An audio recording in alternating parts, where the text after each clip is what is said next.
Vous-même, vous allez juger. Nous sommes en République démocratique du Congo, à Bukavu, vers Bunyakiri.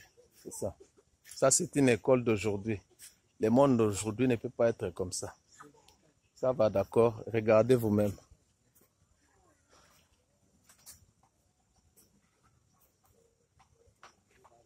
Ça, c'est la génération du demain.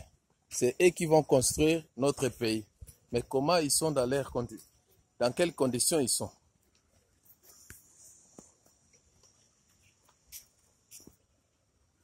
Et là-bas, c'est les bureaux. Bon, je vous remercie. Merci. Merci. Jambo tena wandugu, hapa ni Michel Bwami ndio anaongea kuhusu Etat independant du Kivu. Na rudilia Etat independant du Kivu. Wandugu, mtu asitudanganye kusema autonomie wala independance ya Kivu ni mubaya, hapana. Paske nasikia watu mingi bananza comparer Sud Soudan, que voilà, Sud Soudan, il pata indépendance, après il quoi échec. Non, ça n'a rien à voir. Sud Soudan na Kivu haiko sawa. Sud Soudan il quoi na dépendre à 90% ya nord, c'est-à-dire na Khartoum. Mais si Kivu hatu dépendre même pas na 1% na Kinshasa. Hatu dépendre même pas na 1% na ouest ya RDC. Donc, iko situation ko mbali sana. Mutu asitudanganye parce que nakuwa kupana ma exemple Sud Soudan. Alors, question ya pili yenye kona revenir tout le temps ni kusema est-ce que Rwanda itajimele juu ya hii independance ya Kivu? La réponse est non. Parce que ingekuwa kusema tulipenda tutumike na Rwanda wala tungependa tupate maposte sawa wakati ya mbele watu walipata maposte wakati ya RCD. Kama tuko independant depuis 1998. Depuis 1998 kama tulikamata independance ya parce que tuko autochtone ni kitu tumwe likosaka mu 1900 mwile wakati ya ma RCD ma CNDP M23 consort accord yetu sewa autochtone ya Kivu njo yenye likosaka kusudi independance ya Kivu ipatikane.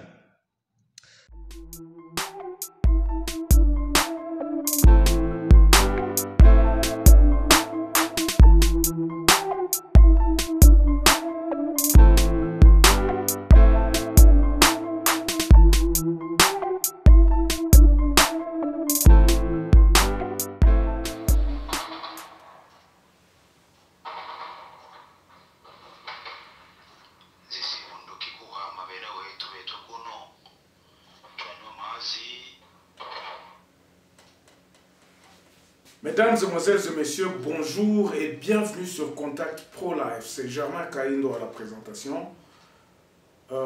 Merci beaucoup une fois encore de plus de nous avoir choisis.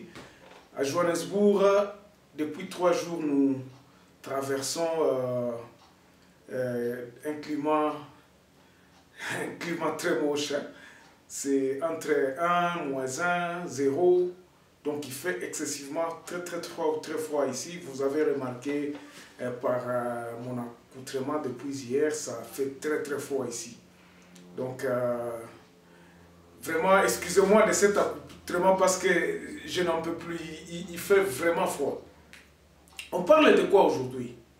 Je crois que vous aviez entendu sur mon téléphone. Ici, j'étais en communication avec une personne qui est vers Minembwe. C'est un de mes contacts qui se trouve là-bas, où les choses ne sont pas bien. L'insécurité est totale à l'est de la République démocratique du Congo. Que ce soit à Goma, que ce soit à Beni, que ce soit dans les Ituri. Donc, tout cet axe-là, pratiquement, ça ne va pas. Donc, l'insécurité est totale. Et pendant ce temps, à Kinshasa, ce micro, ça vide, donc on s'était. Batbazo le côté nakin. Makambo est occupé bangote, donc ce n'est pas leur problème. Vous pouvez vous rappeler, ceux qui sont au pays, vous pouvez vous rappeler quand est-ce que la RTNC a parlé de l'Est. Je ne sais même pas si vous pouvez vous souvenir que l'Est existe. Ceux qui sont à Kinshasa pensent que le pays s'arrête à Kinshasa. Merci d'abord pour des confrères qui nous envoient les messages ici. Il y a d'autres qui ne veulent pas ce que nous puissions taire, nous pouvons dire leur nom ici. Nous remercions en tout cas ceux qui sont à Butembo. Nous remercions aussi notre correspondant dans les Ituri. Donc, il nous a envoyé aussi des lives, donc atindel biso ba live, ba son live, na ba vidéo. Il y a lobby là pour tout le temps na Masasi. Donc la population ne sait pas sur quel pied danser. Alors, nalinga ki pena lekisa message à Bana ya Kivu, un gars, un courageux qui est en train de dire que non, bah garçon à Kivu, nous devons nous prendre en charge en proclamant cette indépendance de la région. Puisque ça ne va pas, Kinshasa, ils ont servi Bisso Nailo comme mon côté. Nous sommes restés à notre propre. Donc, Toza Bisso Moko, donc, Toza Namutute Wazako Kolobela Bisso. Alors, il faut que Balba Nakivu se prendre en charge. Mais je vais vous dire une chose, que vraiment, Baza divisé. Congolais, Baza divisé, il y a d'autres qui ne pensent pas que ça c'est une bonne idée. D'autres pensent vraiment qu'ils sont prêts à ce qu'il faut qu'on puisse proclamer ce pays, hein, ce pays du Kivu, donc la République du Kivu. De l'autre côté, dans le Shabbat, il y a aussi d'autres personnes, vous aviez suivi ici, qui sont prêts à ce qu'ils se prennent en charge. D'où vient tout ça? Et loko nyonso o ezouta wapi ezouta na ndenge Kinshasa azako gouverner Congo na biso na ndenge Kinshasa azako talisa makambo oyo.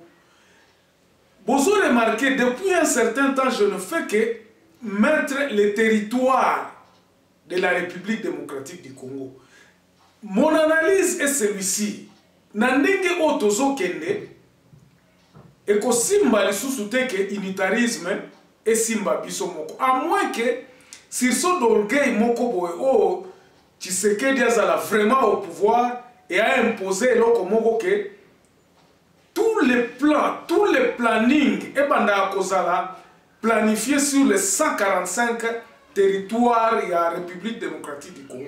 Mbongo muke oyo tokozwa ezala distribué équitablement sur les territoires de la République démocratique du Congo. Pourquoi? Parce que les territoires penza donc eza zamba. Pourtant bazana ba minéraux, pourtant bazana ba richesse au bakoki exploiter. Ce n'est pas tout simplement les sous-sols que nous pouvons exploiter. Ba richesse eza ebele, il suffit tout simplement ya kobeta mutu ya kotela ndenge nini ya kovaloriser nani territoire na bino. Je me suis dit na kosala promotion mingi na kubandolobela mingi ba territoire à l'intérieur du pays. Ba côté mususu soko tali batu oyo bazako réclamer likambo Kivu. Ba côté sabino ke ba balabala ezalaka te. Bon maintenant quand vous voyez makambo ezoko selema na Kinshasa, le parlement batu bazako bundakuna donc budget mboka, les provinces n'ont jamais su quelle est leur part na babilo ko na balobaka na l'Assemblée nationale. Les régions ne se sont jamais retrouvées dans Babilo Kwana Balobaka. Rien. Donc tout le plan, au Kona que non, il faut que Kinshasa. Mais Kinshasa, tant qu'on va la planification, les régions ne se retrouvent pas. Au Kona que non, tout est centré à Kinshasa. Donc, makambo insécurité les régions, la Kinshasa n'en parle pas. Généraux oyo ya armée. Tango ba yokaka ke sur so d'orgueil ya Tshisekedi akomi kotala ba makambo oyo bien lobite, makambo armée tout ça, ils ont fait un petit recul. Ya mwana bomonaka moko masasi beti ba exploiter ba minéraux côté kuna parce que na fisa bino lobi ke non business na côté à frontière kuna entre ba région en frontalier. Business c'est un angle normal. Quel est l'apport ya ba frontière na biso na kati ya ba région wana. C'est pour cela que batu baza ko se lever ba voix na bango koloba ke non Kinshasa ezo servir biso na eloko mon côté toza ko pesa mbongo wana puta ekomaka ta msu na Kinshasa te esukaka na ba poche ya batu.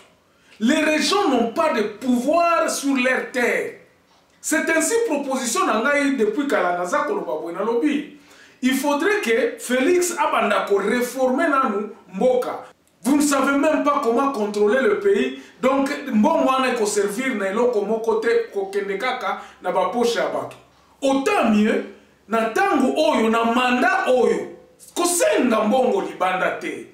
Obligé ba Congolais to lier localement, to produire localement que so total so ki to ko vivre te. Soki bato bazolinga ba kabola ba Congo. Soki ba voix wana eza ko se lever tout okomona ezokende malembe Kivu okoyoka shaba baza déjà na ba plan na bango il y a des laboratoires batu oyo baza kokanisa balobi te Kinshasa eloko moko ko utaka kuna te. Autant mieux que tout diviser mboko ya munene boye tout se prépare. Il y a des gens qui se préparent, je vous dis. Et je vous informe que cela ne va pas encore durer, peut-être même avant 2023, ce qui se dit à Kébité, les gens se préparent. Bazoluka soutient na lobby wana international wana et soutenir na bango militairement. Et là comment ils zanga kaka eza nazo informer bino. Et là comment ils zanga kaka ba soutien militaire parce que si aujourd'hui les politiciens au bazar réunis est prêt pour Kokabola Kivu, sur le plan politique, basi ba komi prêt. Et la population ezaka kandenge amukeka kapa. Population même yangope eza nangope d'accord que Kivu ezala nango pays nango parce que Kinshasa ezopesa biso eloko mon côté. Alors, qu'est-ce qui se passe? Batouebele baza divisé, disons, une partie des gens pensent que Rwanda ne muteza ko commandité babiloko oyo. Non. Eza Rwanda te. Regardez, le Rwanda profite justement na désordre oyo eza koleka na Congo. Parce que eza ko profiter mingi na babiloko ya koloba keno ba coltan eza côté ce sont eux maintenant qui sont le premier pays exportateur à coltan. Bango nem tout d'ailleurs bazo sala usine nako et pas na bango. Nous pendant que nous avons les coltan, nous ne savons même pas planifier à koloba keno. Les investisseurs que nous cherchons à l'extérieur, tout le Kambongo, tout mettons à sala kozongi sabatu na musala. Pourquoi ne pas, par exemple, Tozana Caoutchouc, ne pas chercher des investisseurs qui viendront construire des usines pour nous construire la pneu, par exemple, pour nous construire la caoutchouc. Mais nous cherchons de l'argent. Tozo senga kaka mbongo na extérieur. Mbongo zate. C'est ça que les Congolais. Alors, batu oyo bazokanisa que non, il faut tout diviser Congo. Ils ont bazana ba plan ya koloba que non. Dans moins de 2 ans, si nous avons par exemple 4 ou 5 usines à minene, où ils ont engorgé batu, où tozo assurer sécurité à province nabiso, où tozo tala keno ba mbongo wana ba investisseur wana ba okiku bandako ya ko créer misala na région nabiso. Nous serons beaucoup plus mieux que Kinshasa et banda to banda koyeba te place mbongo nabiso e kendakate. Autant mieux que to gérer la richesse nabiso et puis to ça la plan ba développement nabiso moko. Voilà un peu ce qui se passe, voilà un peu ce qui se trame sur le plan il y a des politiciens surtout il y a Kivu. Alors, la deuxième partie de l'émission oyo nazo nakotatola où est l'ennemi du Congo. Merci pour m'avoir suivi, ne manquez pas demain pour cette deuxième partie. Au revoir et portez-vous bien.